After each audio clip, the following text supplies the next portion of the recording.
और महाराष्ट्र में बाबा सिद्दीकी के मर्डर के बाद से वहां सनसनी फैली हुई है कि आखिर इसके पीछे वाकई में किसका हाथ था, क्योंकि लगातार इस तरह की वारदात सामने आ रही है। मुंबई क्राइम ब्रांच लगातार जांच को आगे बढ़ा रही है। कई बड़े खुलासे हुए, क्या कुछ वो खुलासे हुए इस रिपोर्ट के जरिए समझिए।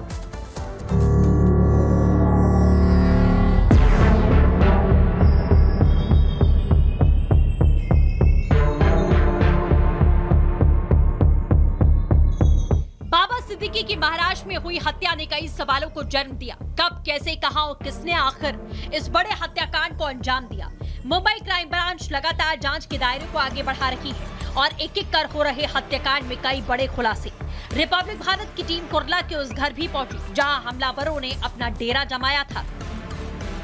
एनसीपी नेता बाबा सिद्दीकी की हत्या में शामिल शूटर जिस घर में रहते थे उस घर में इस वक्त हम पहुंचे हैं। ये कुर्ला इलाके का वो फ्लैट है जहां पर शूटर्स रह रहे थे और इस फ्लैट पर अभी आप देखेंगे तो ताला इस फ्लैट पे लगा हुआ है। हालांकि क्राइम ब्रांच की टीम भी यहां पर पहुंची थी, तमाम सबूतों को यहां से खंगाला गया है। जो इनिशियल जानकारी मिल रही है, 2 सितंबर को शूटर्स ने ये घर किराए पर लिया था। इस घर को किराए के पर लेने के लिए 14,000 रुपए महीना तय भी किया गया था। मेरे वीडियो अगर अंदर की तस्वीर दिखाएंगे तो आपको उन शूटर्स की जो एसेसरीज हैं वो आपको यहाँ पर पड़ी हुई नजर आ जाएगी। हालांकि तीनों ही शूटर्स यहाँ पर रह रहे थे, 2 सितंबर से यहाँ पर रह रहे थे। जब रैकी करने जाते थे तो इसी घर से निकलते थे।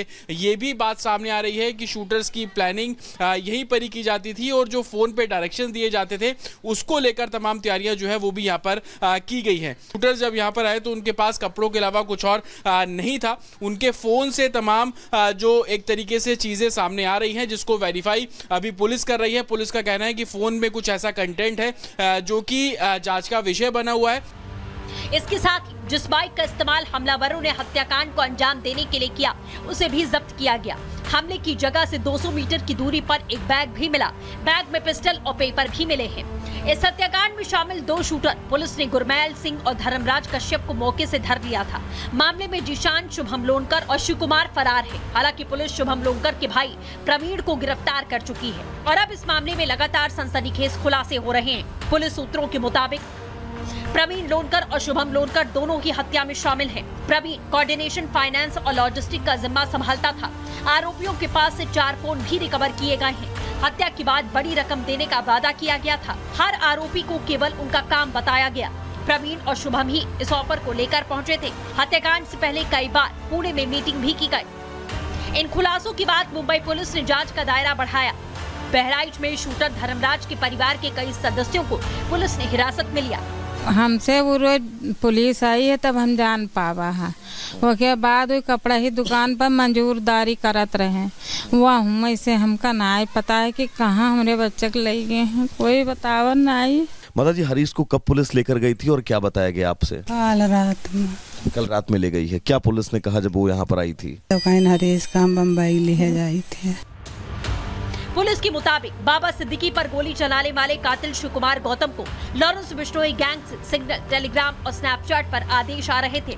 शिव कुमार गौतम को बिश्नोई गैंग ने ही आदेश दिया था। हैरानी की बात यह है कि शूटरों ने दशहरे का दिन ही चुना। उस दिन मुंबई के चप्पे चप्पे पर पुलिस की बैरिकेडिंग और सुरक्षा व्यवस्था चाक चौबंद होती है। ये तमाम सवाल हैं जिनके जवाब मिलने बाकी है। Bureau report, Republic Bharat. और चलिए अब बात करते हैं खालिस्तानियों के साथी जस्टिन ट्रूडो की। उनकी भारत विरोधी नीतियों के चलते भारत सरकार ने उन्हें करारा जवाब दिया है, क्योंकि हमेशा से देखा जाता रहा है कि जस्टिन ट्रूडो का जो एजेंडा है वो भारत सरकार के विरोध में ही रहा है और यही वजह है कि भारत और कनाडा के रिश्ते सबसे खराब दौर से गुजर रहे हैं और इसका खामियाजा जस्टिन ट्रूडो को कनाडा चुनाव में भी भुगतना पड़ सकता है। देखिए रिपोर्ट।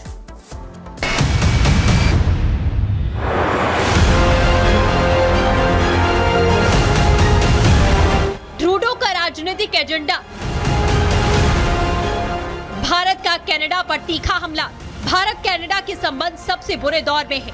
निज्जर केस को लेकर कनाडा के प्रधानमंत्री जस्टिन ट्रूडो ने पहले भी भारत पर बेबुनियाद आरोप लगाए थे, लेकिन बीते सोमवार को उसने सीधे भारतीय उच्चायुक्त पर आरोप मढ़ दिए। यही नहीं, वो भारतीय उच्चायुक्त समेत 6 राजनयिकों से पूछताछ करना चाहता था।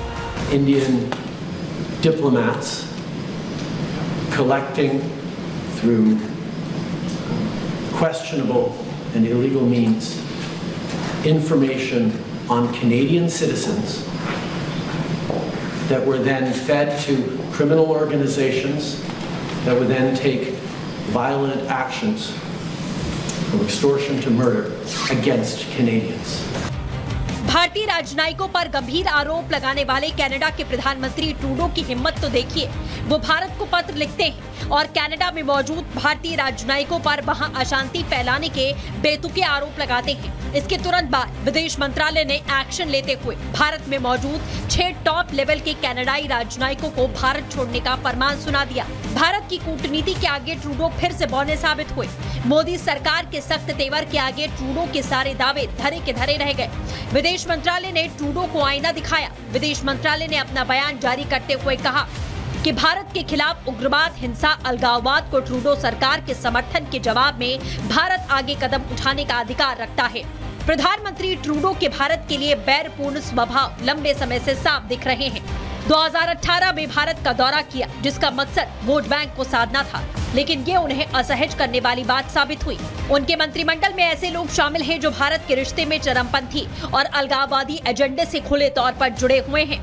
आपको बता दें, ट्रूडो की सरकार अपनी राजनीतिक व्यवस्था में विदेशी हस्तक्षेप को लेकर घरेलू जांच का सामना कर रही है। ऐसे में वो जनता का ध्यान भटकाने की कोशिश करने में लगे हैं। भारत के खिलाफ ट्रूडो सरकार का एजेंडा हमेशा से विरोध कर रहा है। ऐसे में एक बार फिर से भारत के खिलाफ जहर उगलकर ट्रूडो अपना उल्लू सीधा करना चाहते हैं, लेकिन भारत की कूटनीति के सामने तेवर नरम पड़ चुके हैं। Bureau report, Republic Bharat.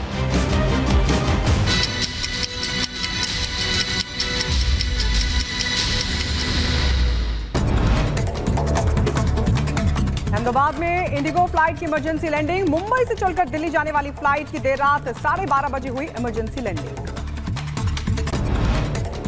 पिछले 48 घंटे में 7 विमानों को मिली बम से उड़ाने की धमकी। फर्जी ईमेल के जरिए एयरलाइंस कंपनियों को भेजी गई धमकी के बाद सुरक्षा एजेंसियां सतर्क। किसी विमान को अयोध्या तो किसी को कनाडा करना पड़ा डायवर्ट।